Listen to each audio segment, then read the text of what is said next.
Big news just dropped. President Trump just signed an executive order aimed to reshape college sports as we know it. And this is really insane. This move is going to affect recruiting, NIL deals, the transfer portal, you name it. It has massive implications for schools like Kansas State and Arizona State, and of course, conferences like the Big 12. Let's dive in and talk about it right here on this Locked On College Crossover.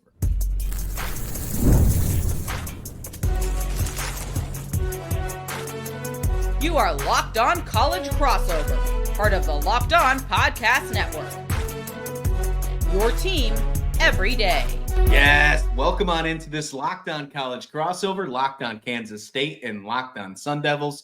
I'm your host, Christian Rauh, here with co-host and host of Locked On Sun Devils, Richie Bradshaw. And Richie, got a fun episode for you today. We're going to dive into this executive order that President Donald Trump has signed, why it's a huge deal, and why it is going to have some big implications for college football and all college sports as we know it going down the pipeline. So plenty to talk about, and what better way to talk about it than two of the best programs in the Big 12. Then we're going to talk about some position battles because fall camp is here. Obviously, the Big 12 preseason poll from Locked On Podcast Network, Sun Devils and Kansas State 1-2. So we got to talk about how both these teams get to Arlington, and it starts in fall camp. And then we'll finish the episode with what does a cupcake schedule really mean, and why the Big 12 doesn't have it, and why some of these other power schools are really just crap in the bed, can I say. So let's talk about that on this episode. Before we do so, this episode's brought to you by FanDuel. Right now, new customers, you bet just $5, Richie, $150. $150 in bonus bets when your first $5 bet wins. Richie, I want to get you speaking here, but there's just a lot to cover. And let me tell you about this lead quote from Donald Trump. He says, quote, "It is common sense that college sports are not and should not be professional sports, and my administration will take action accordingly." I want to unpack what that really means, but these key points of this executive order was it limits booster-driven NIL deals. It still allows fair market NIL compensation, directs agencies to determine whether college athletes are employees, mandates protections and continued support for non-revenue and women's sports. It requires federal agencies to submit formal regular plans within 30 days. All that together is basically saying they don't want pay for play anymore. They don't want Donald Trump, the executive branch. They want to make sure that college sports gets back. And they named this Donald Trump Saves College Sports. I don't know if we can go that far. It's hilarious. It's a very funny name. It's on brand. I think you could say that. Yes. Either way, what do you think about this executive order? The fact that, I love that dance, by the way. What do you think about the fact that they want to get away from this pay-for-play NIL? They want to make sure that these NIL deals actually matter. Fair market price is something they continue to say. Yeah. Well, here's the funny thing is I don't care that it's President Donald Trump that's doing it. I'm just happy that someone is stepping in with any kind of authority to kind of put down the, hey, we don't do pay for play, because NIL is here to stay. And we have the revenue sharing, we have the house settlement and everything. The players are going to get paid. I don't have a problem with that. I am pro pay the players, but I don't like the fact that you have these programs that have so much more power over the smaller schools that they're pulling guys. Like an example, there was an offensive tackle who played at Rice who was a stud going pro, and he got pulled, I think, to Ohio State this offseason.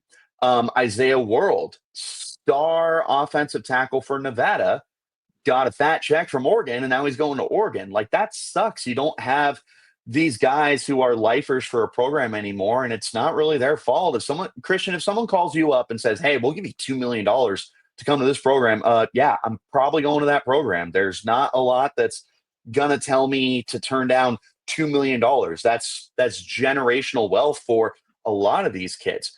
And that's something that your bigger programs, your Ohio States and your Alabamas and your Georgias and your USCs, they provide that compared to your Oregon States, who get purged on a regular basis when they have good football players, let alone talking about your G5 schools or your FCS schools. Like, it's just so difficult to maintain the purity of college football where you have these kids that'll stay at a university forever. And the transfer portal is, hurt that as well. But it definitely has been we can call it what it is, a pay to play, essentially. Like, I feel like I'm playing a freemium app on my phone, and it's like, oh, well, I don't have to pay to, have a good time. But if I want all the features, if I want that eagle to help me knock out the Angry Birds, right? I got to pay for it. And that's something that really holds back a lot of college football programs from competing. So I love that anybody is stepping in to do it.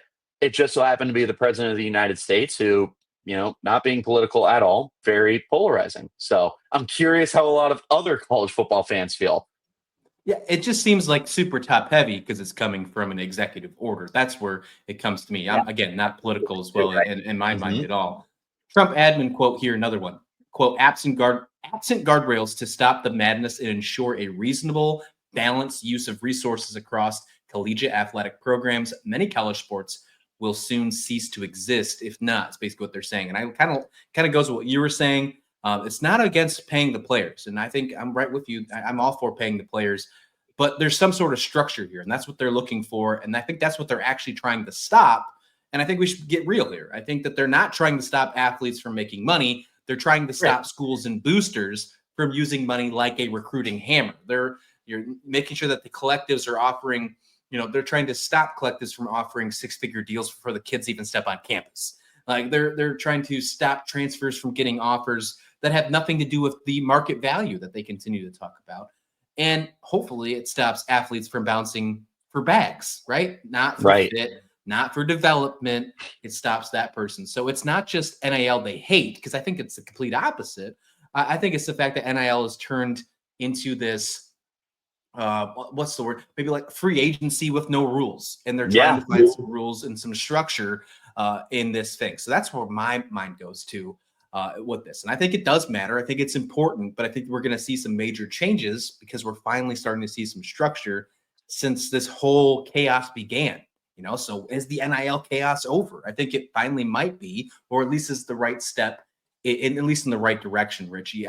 If they are employees, because this executive order also calls on the federals, the feds to out if student athletes are technically employees. So that's something to keep in mind. Are they technically employees? If that happens, if they think they're employees, the schools might owe salaries, union rights, labor protections. So it can get a lot more nasty and ugly in the future if they decide on that. But if they're not, and this is actually, from what I'm reading, this is the president's goal for them to not be considered employees, then the schools can avoid that mess and keep the current model alive. What do you think about that? Well, that's something that I appreciate, because the other thing with college sports, and this is a lot of the previous generations, like my grandparents especially, view this as like turning it semi-pro and ruining the purity of college football, because you go to college for an education, you go there for loyalty, you want to represent, you want to be a lifer, all that stuff. And that's just really not existent anymore. You don't see a lot of Cade Klubniks who spend all of their time with one program. You see a lot of Sam Levitts who start somewhere and then they go to another program. You see a lot of guys who play for more than two programs. You've got guys who have been with legitimately like 5+ schools. Like, it's crazy. You just don't have that anymore. And I would love to get back to something at least closer to it, and taking away the ability to pluck these kids just by throwing a bag at them is a big deal. So something that I've gone to a lot over the offseason is Sam Levitt was asked at a charity event about, hey, did you get offers to leave? And he was like, yeah, I had a lot of money that was thrown at me. And he said, what's a few $100,000 when you're at a place you love that's going to get you ready for the next level? Which is still like, Sam, what do you mean what's a few $100,000? You know what I would do with a few $100,000? A lot. But you don't have a lot of kids that have that mentality, right, wrong, or indifferent. And it's the boosters' ability to enable that that kind of surge that college football has seen, because it does feel, like you said, like free agency without any kind of limitations. Like there's not even a luxury cap or a luxury tax that goes with it when the Dodgers want to spend all their money and then defer the contracts, which is just a disgusting thing that I think baseball needs to handle. But, that's not what we're here to talk about. It's also going to be a really interesting conversation how they want to handle the employee side of it, because that was one of the big issues that got started with all this is, well, now are they employees because they're getting paid? You go back to 2013, 2014, when the NCAA got busted because we don't sell jerseys for players with their last name on it. But if I go to a website and I type in Johnny Manziel jersey, wow, that's really weird that a number 2 Texas A&M jersey popped up for me. Like that's a lot of what really started all those problems. And now we've snowballed to this point and we're still trying to navigate what's the middle ground and all that. Hopefully this helps get us back towards the middle ground, because I think the biggest problem is you've just had such polar opposite sides of this. You had the side where the NCAA controlled everything, including being able to make money off of a player's name, image, likeness, and not give them a cut of it. But now you have the other side of it where the players are basically in control and the NCAA doesn't have teeth. No one is afraid of the NCAA. So you're hoping that you can find some kind of middle ground, and maybe this will be part of getting to that point, is starting to firmly establish roles and how much money you can distribute and all that good stuff. So to me, I think there's nothing but positives that should come out of this. There's always a chance for stuff to backfire, as there is with anything. But on the surface, I look at this and I'm just very, very pro for it, because I think in theory, this could get everything back on track. In theory, but that's just a theory.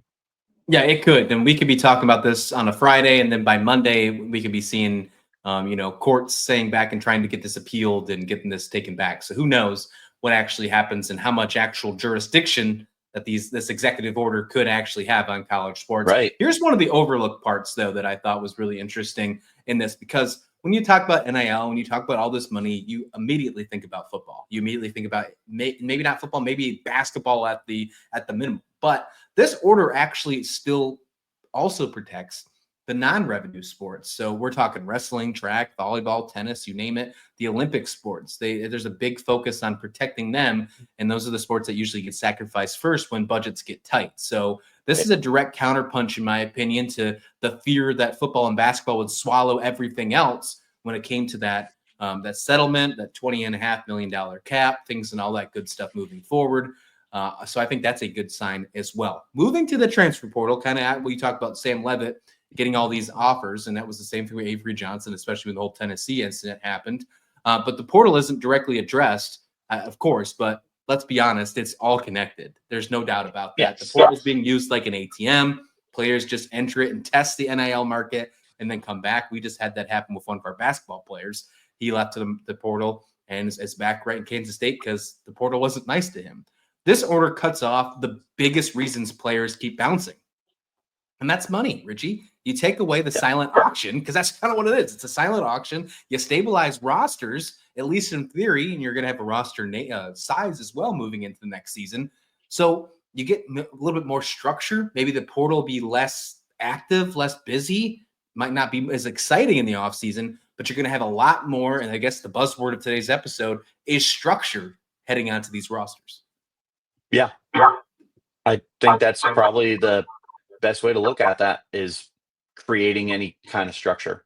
Again, all in theory, it could blow up, but hopefully putting these kind of parameters in place now at a federal level, not just at a collegiate level, should help. And I also love that you point out it's not just about the football and the basketball. It is about the sports that universities are willing to sacrifice. And that's really sad, that you would get to a point that you would be willing to ditch a program because it's not going to fetch you the money that you need it to, and you're trying to cut corners and be able to fund some of your bigger programs. And that happens. And I know that's one of the things that Arizona State really prides themselves on is they have everything off. There's over 20 different sports for men's and women's athletics to be offered. Like they have a hockey team that's really good. They have a rugby team. They've got swim and dive. They've got everything. They have just about everything that you could want. And that's not normal. And as much as ASU prides himself off that, there is a chance that that could go away one day. And I hope that's not the case. I'm with you 100%. Sounds like it's a good thing for Arizona State. I think it's all upside for Kansas State. I'll tell you that and much more on the other side right here on this Locked On College Crossover. But first, Richie, let's talk about today's sponsor, and that is FanDuel. With summer sports in full swing, and it's just an exciting time for baseball, golf, you name it, baseball under the lights, golf on the green, high-stakes soccer action. FanDuel is the best way to make every game more exciting. Hey, we just had a crazy trade in baseball yesterday. Josh Naylor going from the Diamondbacks to the Seattle Mariners. We're going to see some win-loss totals change after this trade deadline happens in a couple of days. Some exciting stuff. With those win-loss totals, you can hop on FanDuel and change them up. I've been using FanDuel to track my favorite matchups. The app keeps it fresh. I love the interface of FanDuel. A lot of things to be excited about. With the Sun Devils, what do you think about those Diamondbacks? What's the over-under on how many players they're going to sell? I don't know if FanDuel has that one, but there's definitely something you should pay attention to, Richie. They might have a prop for just about everything. That's why I love FanDuel. It's my go-to. That's for sure. It should be your go-to. Absolutely. So if you're new to FanDuel, new customers can bet just $5 and get $150 in bonus bets if your first bet wins. So open the FanDuel app today or visit FanDuel.com to get started. All right, let's continue this conversation real quick. Then let's get into fall camp. This interesting conversation about the executive order that Donald Trump added. You already talked about how great of an impact it is for Arizona State at the end of that last segment. Let me tell you why I think it's all upside for Kansas State. I think Kansas State doesn't rely on mega booster NIL deals, right? You don't get to see that for Kansas State. So this structure, I think, helps. The culture is built on development, not flash. One of my biggest takeaways that I've continued to talk about is I don't care how many stars some of these players that Chris Kleiman and his coaching staff brings in, because he's so good at finding fit. And we've seen that year after year with these rosters ever since he's been the head coach here. And you're not getting that from just having a big NIL budget. So I'm really glad that this can help even the playing field, really, with a team like Kansas State, who, hate to say it, is probably middle class, mid-major when it comes to the Big 12, like right in the middle when it comes to NIL. So they won't have to also cut sports or overextend budgets. There was some talks about maybe not spending enough in basketball because you had to focus on football because they're closer in competitiveness. And I don't think you have to worry about that. And of course, limits on pay for play level in the recruiting field. Already having some great success in the state of Texas right now. You can't win the Big 12 without recruiting strong in the state of Texas. Well, maybe you could say otherwise after it happened last year, Richie, but at least that's my take on there. I think it's all upside for Kansas State. Any other rebuttals or any other thoughts on Sun Devils before we move on to fall camp? Nope. Texas is important, man. We got the whole hashtag Texas to Tempe movement. A lot of our best players are from Texas. So you recruit from Texas. Their 3 stars are 4 stars elsewhere.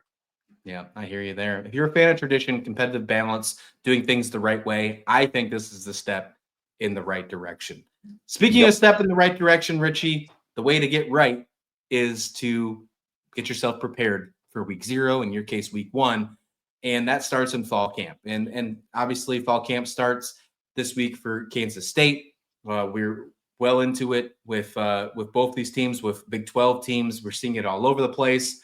And this is where it starts to get fun. This is when we start to really finally get the taste of knowing that college football is right around the corner. We're less than 30 days until the college football season starts in Dublin between Kansas State and Iowa State. That starts August 23rd. We're talking on July 25th. So lots of exciting things to talk about here. Let's get into fall camp, though. Let's talk about what are some of like the biggest takeaways, because the Locked On Network, the preseason poll for the Big 12, I'll put it up real quick, has Arizona State and Kansas State as 1 and 2. So meaning we predict both our teams right here to be in Arlington for the Big 12 championship game. How does that happen, Richie? How does that happen? The Arizona State returns and Kansas State gets there. I want to ask you on the Sun Devils side, what position battle are you focused on to make a more, maybe have a make or break season for Arizona State this year? What's so interesting about Arizona State is the fact that you just return basically everything. But there are some positions that are missing more than others. An example, wide receiver. Jordan Tyson is back. Jordan Tyson is one of the best receivers in college football. Everything else is basically brand new. Derek Eusebio is back. He had 1 catch last year. Malik McClain is back. He had 2 catches last year. A lot of the other guys are true freshmen. Then you have transfers, Noble Johnson from Clemson, Jalen Moss from Fresno State, Jaron Hamilton from Alabama. There's not a lot of familiarity in this receiving room right now, which for one, if we ever had some kind of player props in college football one day, you would take the over on Jordan Tyson's receptions, whatever they are. It could be 150. You'd take the over. They're going to throw the ball to him this year. But it'll be really interesting to see how the receiver room works out. But I know a lot of ASU fans are paying attention to running back because you have to replace the People's running back, Cam Scadaboo, who's in the pros now. They bring in Kanye Udo from Army. He's more than likely your starter. Kyson Brown is going into his 3rd year. Raleek Brown appears to be 100% healthy. Jason Brown is a redshirt freshman now. He dropped about 15 pounds to get back closer to 200 to get to a little more of a scat back role. There's a lot of guys in the running back room. And for any Moneyball fans, that's the way that ASU has to approach it. We can't replace Cam Scadaboo, but we can replace him in the aggregate. We can replace the numbers. You can't replace the player. So running back is going to be really interesting. That's going to have a lot of the people's attention. Keep an eye on the receivers. On defense, it's really just replacing roles more than anything. You have to replace Caleb McCullough at linebacker, who had a lot of playing time. You're going to collectively do that. You have to replace Shamari Simmons, who was your top safety and played a lot of nickel last year. You're going to have some guys step up and fill those roles. So I expect a lot of rotation for just about all those positions. But everyone who watches ASU is going to be looking to see how they replace Cam Scadaboo. I'll tell you what, I think Billy Bean might be commuting from Arizona State to Kansas State going back and forth because I'm the same way with you when it comes to this running back room. I think that you can't replace BJ Giddens, but I think you can do it in the aggregate. And I think there's 3 running backs on the roster for Kansas State that can do so with Dylan Edwards, Joe Jackson, and potentially Antonio Martin as well. I'm excited about Antonio Martin. I think he's going to be one of those guys that, before the air, we were talking about James Cook with the Buffalo Bills scoring all those touchdowns. I think Antonio Martin could be one of those goal line kind of touchdown guys. Like maybe not be all the flashy kind of dudes, but maybe be one of those touchdown kind of guys. I'm really excited for the running back room. I think Dylan Edwards, there's no position battle, if you will, but I just trying to see like the performance of where they're going to be, maybe find out like how much percentage we might see from Dylan Edwards, Joe Jackson, from Antonio Martin. Are we going to see Dylan Edwards get outside more, maybe play more of a non-traditional running back, maybe play slot, other positions, because he can do so. So I'm really excited from that.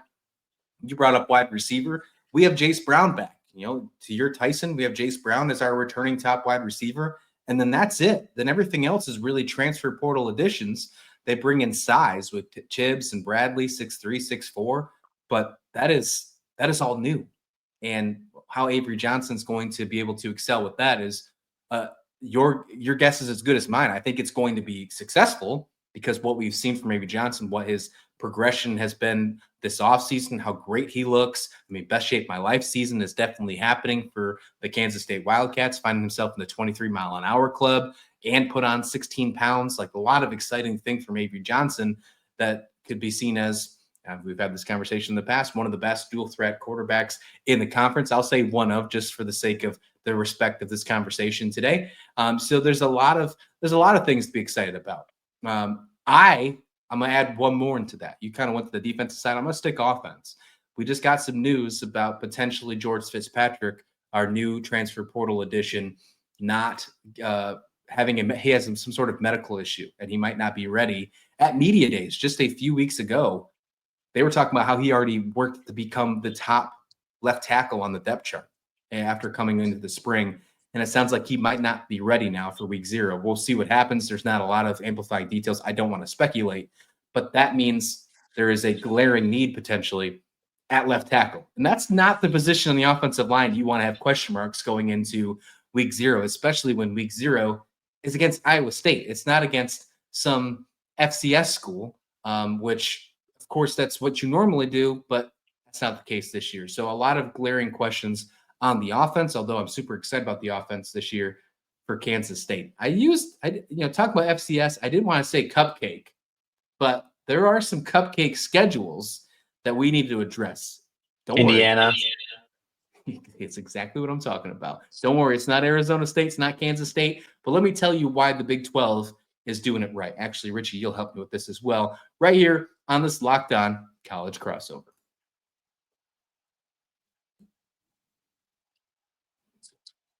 Let's finish strong here. Brent McMurphy of On3 put this tweet out the other day, and I saved it because I saved it. It came out a couple days ago, but I saved it for this conversation, Richie, because I thought there would be no better person to have this kind of scrum with. And this is what it says. 6 Big Ten teams do not play any non-conference power teams this season. 6. And let me name the 6. You already mentioned one before we got to break there. Indiana, Northwestern, Maryland, Penn State, Rutgers, and Washington. Now, for the record, the Big Ten did do a media poll. They have Penn State as number 1. I do think Penn State's going to be a very good football team this year, but they don't play a non-conference power team this season. Now, for the record, Big Ten does play 9 league games, just like the Big 12 does. So at least they have that going for them. SEC. When you're talking, exactly, this is where I'm going here. When you're talking about these conferences that like to call themselves the Power 2, you have one. It's just different. You have one that has half their conference that won't play a power team outside their conference and non-conference. And then you have another one that won't play 9 conference games. And then they also play cupcakes, those FCSs. Late in the season. In November. You don't hear that happening from the Big 12 teams.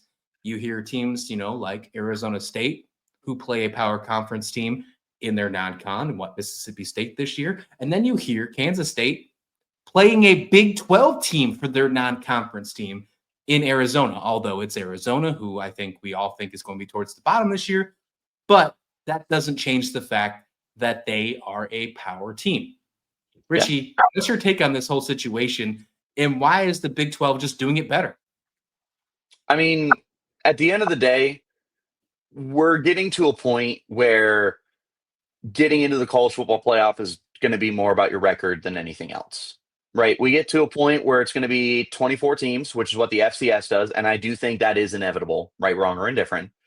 You're going to want to be a double-digit win team. And if that means you schedule 3 FCS opponents for 3 easy wins, then some programs are going to do that. But that's not what makes college football so much fun.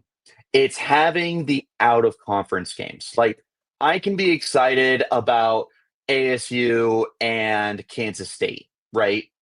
But Sure. When it's ASU Michigan, right, there's so much more intrigue there.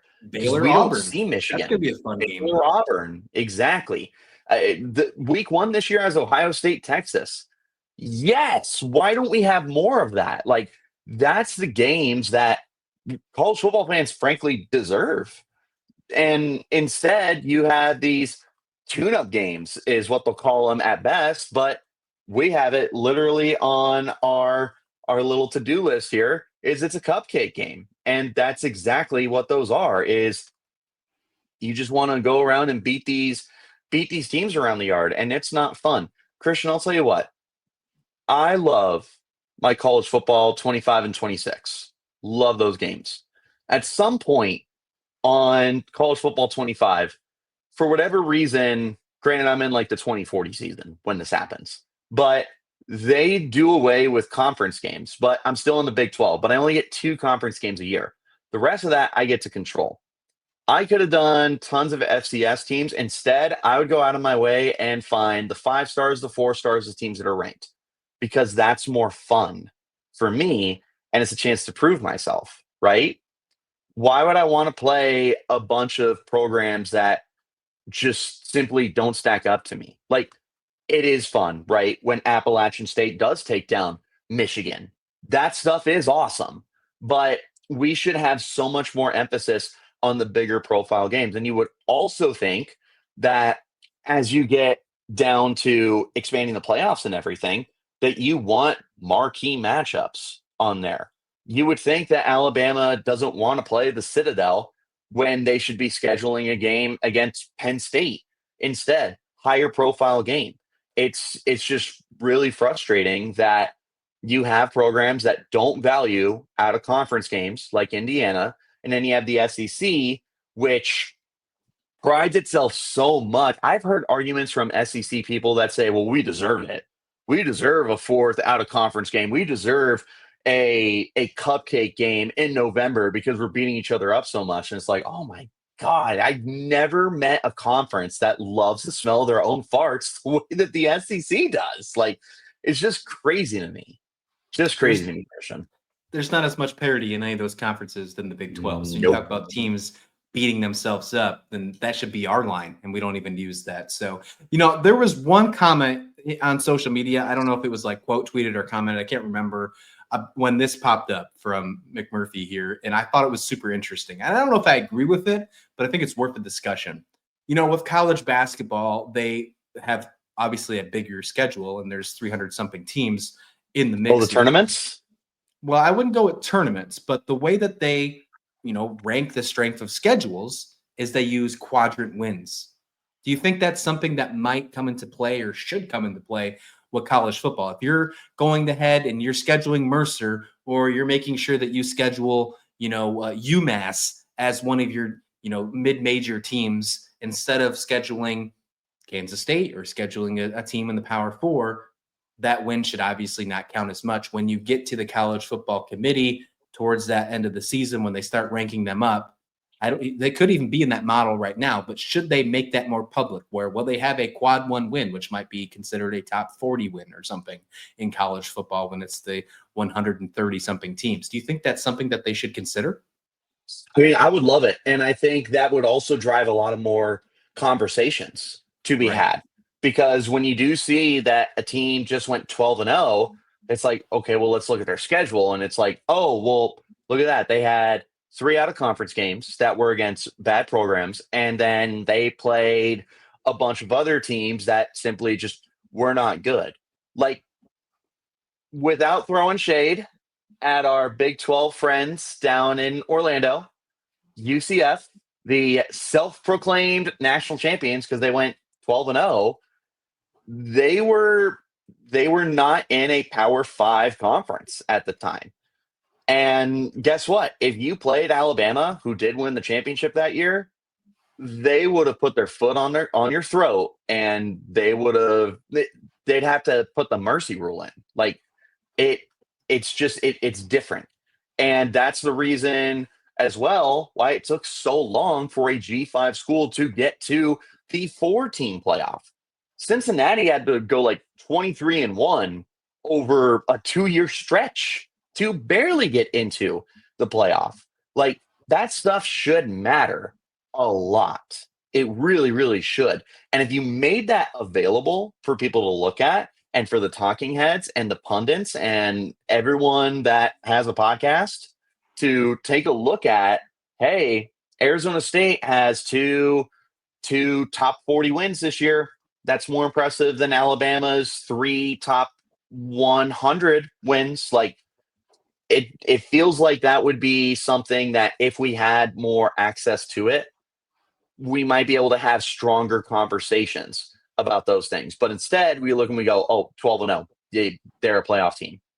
Yeah, I think we need to find a way to make that more of a talking point, and maybe we should, and maybe we will on our podcast for this upcoming season, because we all know for a fact that Arizona State didn't have anything given to them last year, and they found themselves in the college football playoffs, but they were the only one from the Big 12 doing so.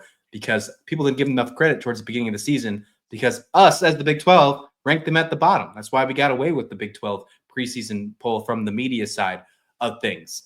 It didn't help UIU either. They didn't find themselves into the college football playoffs, although they should have. Looking at USMU, there's a lot of things that should have happened for the playoffs last year that I don't think is going to happen this year. And meanwhile, you're seeing 6 teams from the Big 10 not play non-conference power games, power schools, you see Arizona State. That's almost half your conference. Yeah, you're seeing Arizona State, Kansas State. We can talk about all the other teams in the Big 12 doing the same thing, playing nine conference games, plus, in our case, for Kansas State, a Big 12 opponent as a non-conference game. You're playing an SEC opponent as a non-conference, of course, power team, of course. And we start the season against the conference opponent. So I don't want to hear it if you're saying that the Big 12 has Cupcake schedule, because you just have no room to talk about it, to me at least. So if you're going to try, no, I recommend you debate a door.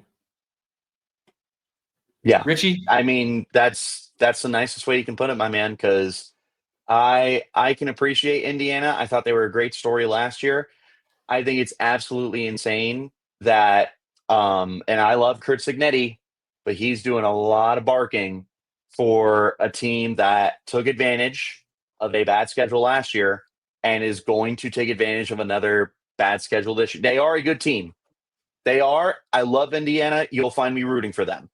But doing a whole lot of barking over there for someone whose strength of schedule has to be near the bottom half or the bottom third, bottom quarter of all Power 4 teams. It's a pathetic schedule. In the Big 10, which is one of the Power 2, right? So, yeah, whatever. Richie, I think we'll at least have one more conversation before the season starts. And of course, we'll have to talk again before we most likely see each other in Arlington. But where can everyone else find you on Locked On Sun Devils?